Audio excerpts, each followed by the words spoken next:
Okay, welcome to this quick tutorial of how to use Logcap. So the first thing we need to do is set up its configuration file. And the first thing we're going to need to know is where our WAM2 is connected via USB. So in order to find that device on our Mac, we have to search here. And so here I found the USB device I have. And so now we have to edit the config file. I'll just click here. I'll come to this config serial device, uncomment it, and enter the device right there. And then I also happen to have an Ubertooth here for BLE packet captures. So I'm just gonna turn that to true and save it. So now that that's all done, you can see over here we've already scanned for the WAM2 device, and we're ready to connect to it. So now I'm going to start capture, and now that I've started it, I just press this connect to Wi-Fi button.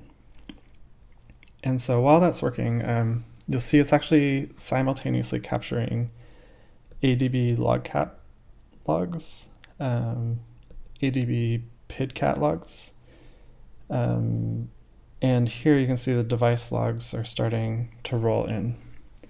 So you can see BLE connected, got a scan request, here comes in all the scan results, and now that's done. So if we try to connect to a network, I'll just click continue. And you can see we get more device logs.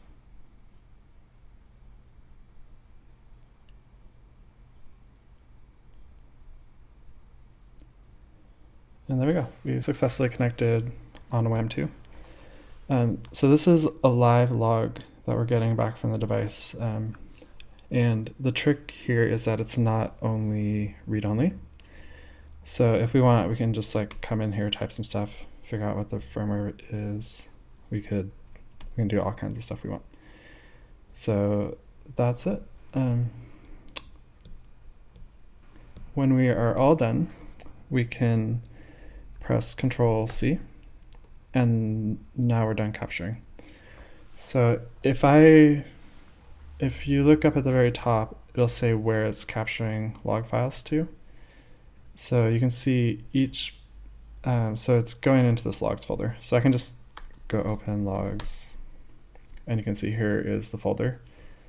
So each capture is in its own subfolder. So this latest one has 4 logs. You can see here are logcat logs. We clear the logcat log right before we start. So this is much narrowed down. It only contains the time from when we started the capture to when we ended the capture, which makes it much easier to wade through these logs. Here is the device log, and you can see the whole entire conversation is stored with timestamps. And so these timestamps correspond with the logcat timestamps. So if you find an error in logcat, you can really quickly see what the device was doing at that time. So this, if you happen to have an Ubertooth, we can open up this packet capture in Wireshark. And we can basically, we have a capture here. So if we want, we can look through this for connection events and what was going on. It's not perfect yet, but hopefully in the future we'll nail it down and have a full conversation log of what happened on the air. So yeah, that is Logcap.